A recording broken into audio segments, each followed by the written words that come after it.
Os 5 pilares de um outlier. Uma pessoa fora da média que vive sobre os seus termos, cria suas circunstâncias e se destaca em qualquer área que ela esteja. Eu vou te contar o que para mim são esses 5 pilares essenciais para um outlier de verdade. Dentro desses 5 pilares estão escondidos os segredos pelos quais me fizeram ser um multimilionário antes dos 25 anos.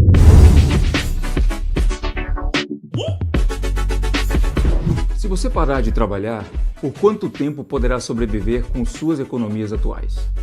O que eu acabei de te perguntar é a definição de riqueza. Eu não vim de uma família rica e muito menos recebia mimos dos meus pais como incentivo para que eu empreendesse. Seus conselhos eram: estude para ser alguém e então poder pagar suas contas. Ou seja, eu percebi que alguém estava me tomando a caneta e escrevendo a minha história por mim. Eu preferi pegá-la de volta e escrevê-la com as minhas próprias mãos sobre os meus desejos. Nada nos estudos me interessava. Eu não queria entrar nessa coisa de concurso, faculdade, tudo para que no final eu ainda tivesse que contar moedas para realizar os meus sonhos mais ambiciosos. De forma isolada, eu parecia ser o único esperto o suficiente para observar que algumas outras pessoas estavam conseguindo um sucesso extraordinário sem seguir o caminho tradicional. Aos 16 anos, eu fui começar a pesquisar sobre como os ricos pensam e eu descobri algumas coisas bem interessantes. Regra número 1.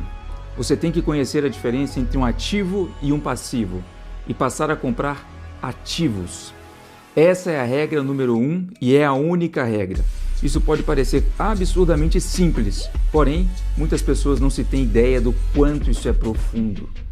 A maioria das pessoas tem dificuldades financeiras só porque não conhecem a diferença exata entre um ativo e um passivo. Os ricos adquirem ativos e os pobres passivos, mas às vezes eles acham que são ativos. Opa, não sabe muito bem o que é a diferença entre um ativo ou passivo? Vamos lá. Um ativo é algo que coloca dinheiro no seu bolso. Um passivo é algo que retira dinheiro do seu bolso. Alguns exemplos de ativos de alguns negócios que não precisam da sua presença para que eles continuem gerando receita. Ações, fundos mútuos, negócios imobiliários, royalties, marketing digital, mercado de afiliados e dezenas de outras coisas, ok? A dica aqui é a seguinte: a maioria delas tem a ver com a internet. Os ricos fazem o dinheiro trabalhar para eles e nunca trocam tempo por dinheiro. Eles entendem que o tempo é o seu ativo mais precioso e que se todo esse ativo for monopolizado apenas por uma única fonte de renda, eles acabarão atingindo um limite. Se você der muito dinheiro a uma pessoa sem alfabetização financeira, ela provavelmente acabaria comprando casas, carros, acumulando dívidas e passivos. Se você der muito dinheiro a uma pessoa com alfabetização financeira, ela usará a maior parte desse dinheiro para comprar ativos. Imóveis, ações, negócios autogerenciáveis que continuarão funcionando sem a presença delas. Por isso, caso você pegue todo o dinheiro do mundo e distribua por igual entre todas as pessoas, em breve ele acabaria voltando para as mesmas mãos. Bom, se isso é tão simples, por que as pessoas continuam comprando cada vez mais passivos e não ativos? Olha só, quando a gente fala sobre alfabetização, nós não falamos sobre alfabetização financeira. O que define se algo é um ativo ou um passivo não são as palavras, mas sim os números. É fácil entender algo, outra coisa é compreender. Você pode, por exemplo, comprar um aparelho eletrônico, ler todo o manual e entender todo o contexto, e ao mesmo tempo não compreender nada. A maioria das pessoas é guiada pelo medo. O caminho mais seguro e garantido é o de trabalhar das 8 às 18, todos os dias, tirando férias uma vez por ano, porque afinal de contas é o que a maioria das pessoas estão fazendo. Empreender envolve riscos e muitas pessoas não estão dispostas a isso. Pensam que precisam ter superpoderes ou que precisam investir milhares de reais para começar algo, quando isso não é verdade. É exatamente por isso que após anos investindo em conhecimento financeiro, eu consegui atingir uma renda mensal que ultrapassa os salários de um juiz da Suprema Corte, um ministro e um profissional da medicina. Juntos. Eu nunca pisei em uma faculdade na vida. Aliás, larguei a escola no primeiro ano do ensino médio. Eu não falo isso para me gabar, eu falo simplesmente para enfatizar a real importância sobre entender o que é um ativo e um passivo. Utilizando isso como critério, um profissional que trabalha 80 horas por semana e ganha 500 mil por ano é menos poderoso do que alguém que trabalha um quarto desse tempo e ganha 40 mil reais por ano, mas possui uma liberdade completa para criar algo que faça o dinheiro trabalhar sozinho por ele. O indivíduo com mais tempo livre possui um poder exponencial em suas mãos e pode, em pouco tempo, ultrapassar esse primeiro indivíduo, se utilizar com inteligência o seu tempo e dinheiro para comprar ativos. Eu passei a minha adolescência comprando ativos ao invés de passivos, acumulando riqueza e entendendo que não é sobre quanto dinheiro você ganha, mas sim quanto dinheiro você mantém e utiliza para comprar ativos. Toda vez que você tiver dificuldades para entender a diferença entre um ativo ou um passivo dentro de um negócio, faça a seguinte pergunta: isso continuará rendendo cada vez mais dinheiro em proporção a meus esforços anteriores, mesmo se eu estiver ausente? Se sim, é um ativo. Se a resposta for não, não me importa o quanto você ganhe, acabará atingindo um limite em algo que, por um lado, possa até lhe pagar bem, mas por outro, suga o seu ativo mais precioso, o seu tempo. Como eu disse, existem dezenas de ativos por aí. Eu tenho preferência por negócios na internet e é com isso que eu estou envolvido desde os 17 anos praticamente. Em todos os 13 negócios digitais que eu toquei, eu fiz um investimento de incontáveis horas, porém, uma única vez. Hoje, todos esses 13 negócios continuam rendendo dinheiro enquanto eu durmo ou viajo. Com a internet e novos negócios surgindo por aí todos os dias, você está na melhor era de todas para fazer isso acontecer também. Se você não encontrar uma forma de ganhar dinheiro enquanto dorme, você vai morrer de trabalhar. Warren Buffett. Estar ocupado não é o mesmo que ser produtivo.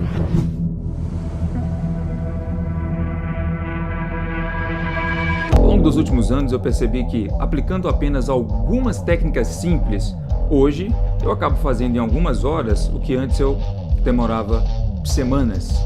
Eu disse literalmente semanas. A cada segundo em que avançamos na era da informação, a nossa dificuldade para permanecermos focados em uma única tarefa aumenta.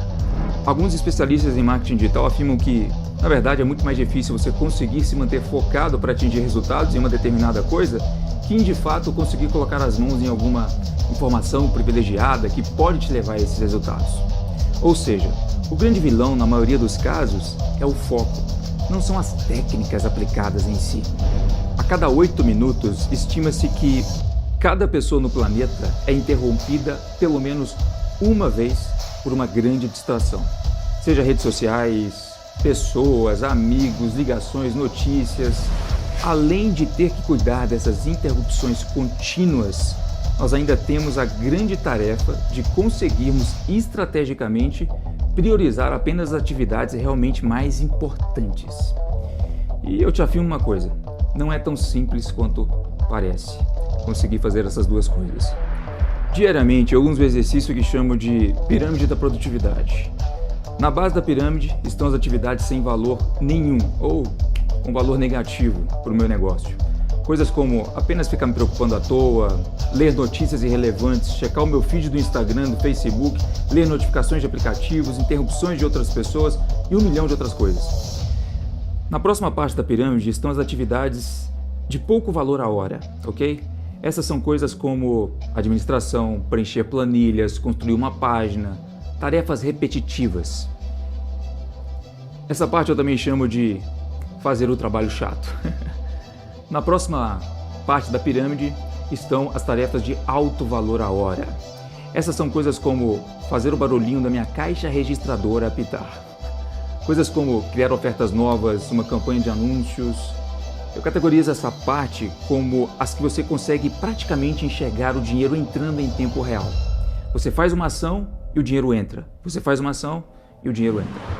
E então, por final, Na última parte da pirâmide, bem no topo, estão as atividades de High Lifetime Value, atividades de alto valor de longo prazo. Aqui temos coisas como construir relacionamentos através de networking, aprender coisas novas, criar sistemas que vão automatizar cada vez mais os meus resultados, sexo, realizar contratações que vão me comprar tempo e aumentar o meu faturamento, desenvolvimento pessoal, cuidados com a saúde e sexo. Eu coloquei 2 vezes porque eu acho isso realmente muito importante. Talvez, inclusive, algo até que, bem nessa exata ordem, não esteja fazendo sentido para você nesse momento. Mas acredite, com o tempo, fará sentido.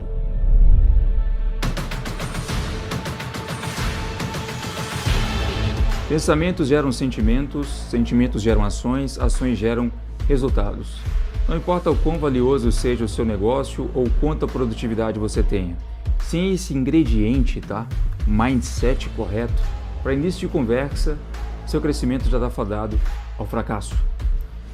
Sem um forte mindset, sua mente não será capaz de ultrapassar os obstáculos que a vida lhe coloca diariamente. As pessoas sempre tiveram a falsa crença de que, ao conseguirem muito dinheiro, deixarão de ter problemas, quando de fato a realidade é, ironicamente, o oposto. Quanto mais dinheiro, mais responsabilidades e mais problemas. Pessoas ricas possuem tantos problemas quanto as outras pessoas. A diferença é como elas sabem lidar com esses problemas. E, na verdade, seus problemas não vão ficando maiores. Elas é quem vão ficando maiores que os seus problemas. Quanto mais problemas você se dispõe a resolver de forma positiva, mais palhos esses problemas vão ficando. Por isso, ao se deparar com algo do qual você acha ser um grande problema, pense da seguinte forma: eu sei que alguma pessoa no mundo resolveria isso com a mente muito mais tranquila e de forma muito mais sábia, como se não fosse nada. Eu é quem estou sendo fraco, ok? Pense dessa forma. Nossa mente não foi programada para o sucesso, portanto, você deve tomar cuidado com seus pensamentos diários. Você sempre será o seu maior inimigo. Sua mente tentará a todo momento convencê-lo que as outras pessoas são mais inteligentes, que você não é capaz ou que não é um privilegiado pela vida e essa baboseira toda. No mindset de crescimento, termo originalmente criado pela renomada psicóloga Carol Dweck, as pessoas acreditam que inteligência ou habilidades em qualquer campo só pode ser desenvolvida pelo esforço. Basicamente, essas pessoas acreditam que qualquer pessoa no mundo pode masterizar suas habilidades em qualquer coisa. No universo do mindset de crescimento, há também o mindset fixo. São o mindset das pessoas que acreditam que inteligência ou habilidade são inatos. É algo do qual você já nasce com e não importa o que você tente fazer, não conseguirá mudar. Bom, os neurocientistas já provaram que o nosso cérebro não é fixo, ele é maleável. Você é capaz de criar novas conexões cerebrais com base na repetição de pensamentos, sentimentos e ações. A Carol Dweck descobriu, através de vários experimentos sociais com estudantes, que as pessoas das quais você considera ter sucesso, na verdade, podem ter um QI menor que o seu. E que, quando se trata de conseguir atingir objetivos, a persistência e o amor pelo processo deslacera a genialidade como um leão deslacera uma zebra. Por toda a vida, eu me mantive cético a grandes termos generalistas, crenças sociais, ao óbvio, ok? Sem um estudo embasado. E essas afirmações que eu estou te fazendo agora não são uma delas. Você pode realmente treinar sua mente para enxergar as coisas de um modo diferente. Eu não tirava nota 10 em matemática, química ou português. Ainda assim, acreditei que poderia ficar rico. Para meus objetivos, minhas notas não significaram nada. A minha persistência, sim. Por isso, ao invés de evitar desafios, busque desafios. Ao invés de desistir dos obstáculos, persista apesar de todos eles. Ao invés de se esquivar de críticas, aprenda com elas. Ao invés de entender que o sucesso alheio é uma ameaça, celebre o sucesso alheio. E pare de pensar a todo momento: eu sou pobre, eu não posso pagar por isso. Pense da seguinte forma: como eu posso conseguir dinheiro para comprar isso?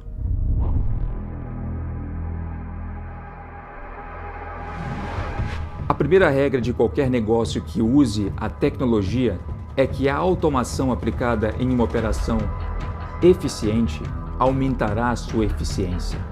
A segunda é que a automação aplicada em uma operação ineficiente aumentará a sua ineficiência. Bill Gates. No mundo de hoje, fazer menos é considerado preguiça. Porém, isso não é verdade. Fazer menos trabalho sem sentido para focar em coisas mais importantes não pode ser considerado preguiça. É difícil de aceitar, pois a nossa cultura prioriza estar ocupado ao invés de ser produtivo. Para entender bem o conceito aqui, é o seguinte: saiba que existe uma diferença entre eficiência e eficácia. Eficiência é realizar uma determinada tarefa, seja importante ou não, da melhor maneira possível.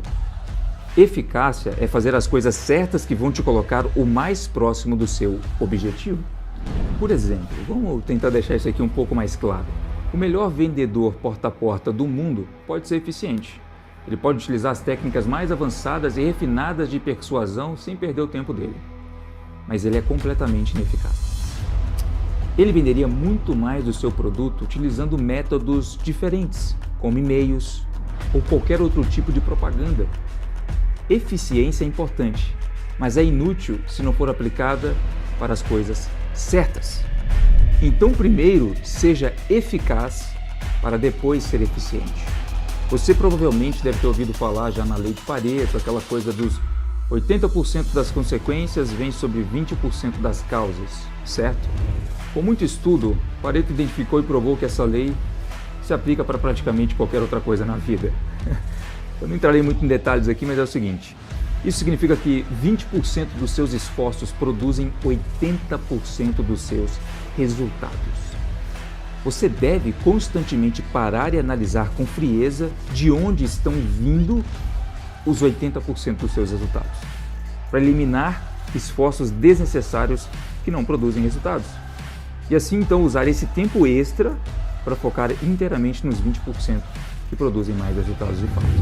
Você vê que simplesmente aplicando a lei de Pareto vai ser capaz de cortar metade do seu dia em uma tonelada de coisas que estavam simplesmente desperdiçando seu tempo. Comigo tendo explicado isso, talvez tenha feito mais sentido o que eu disse agora há pouco. Usar processos para alavancar algo que já está refinado multiplica a produção. Por outro lado, usar processos para uma solução ruim vai multiplicar os seus problemas. Eu te expliquei tudo isso só para chegar até aqui e você entender de fato o que vem em seguida. Se você realmente quiser liberar ainda mais do seu tempo, há um próximo passo para isso. Ele é chamado de outsourcing, terceirização. Olha só, digamos que você tenha um negócio online e ganha R$50 a hora. Daí a sua grama precisa ser cortada e você não está afim de cortar, ok? Você tem duas opções. Opção A, gastar 1 hora do seu tempo para cortar a grama sozinho. Opção B, pagar alguma outra pessoa para cortar para você por R$20. Já que você não quer cortar a grama e a sua hora vale R$50, pagar alguém R$20 para fazer 1 hora de um trabalho parece uma boa troca para você. Você basicamente comprou um tempo extra. Eu sei que provavelmente você pode estar pensando: eu vou cortar a grama melhor do que essa pessoa, eu tenho certeza. Ela não vai cortar a grama tão bem quanto eu. Por que eu mesmo não corto essa grama? De novo, o objetivo aqui é liberar mais do seu tempo para que você foque em coisas maiores e mais importantes. Se lembra do primeiro pilar? Ok. Se você estiver usando o seu tempo para conseguir fontes de renda ativa, o preço da sua hora não ficará preso nesses R$50. Ele vai aumentar e se valorizar cada vez mais. Cortar uma grama não aumenta o preço da sua hora. Focar no que é importante, sendo eficaz e eficiente, sim. Você inclusive pode gastar o seu tempo fazendo coisas mais baratas para tê-las prontas do jeito que você quer, fazendo você mesmo. No entanto, isso não significa que você deseja gastar o seu tempo fazendo isso. Se você gasta o seu tempo, que vale R$50 a hora, fazendo algo que outra pessoa está disposta a fazer por R$20 a hora, está simplesmente fazendo um uso pobre dos seus recursos. Isso presumindo que você não gosta de cortar grama, ok? Se você gosta, vá em frente e faça você mesmo. No entanto, você nunca deve terceirizar algo que deve ser eliminado em primeiro lugar. Lembre-se disso. Não se esqueça da lei de Pareto. É melhor que se concentrar nas tarefas que só você pode fazer e deixar as outras pessoas fazerem as outras por você. Quando você olha para os bilionários, todos possuem motoristas particulares, chefes e assistentes. Alguns podem achar que eles estão sendo preguiçosos, mas estão simplesmente usando os seus recursos da forma mais eficaz, terceirizando tarefas que não são tão importantes para eles. Como eles basicamente estão comprando o tempo todo, agora eles podem se concentrar só naqueles 20% que os farão ganhar mais dinheiro ainda.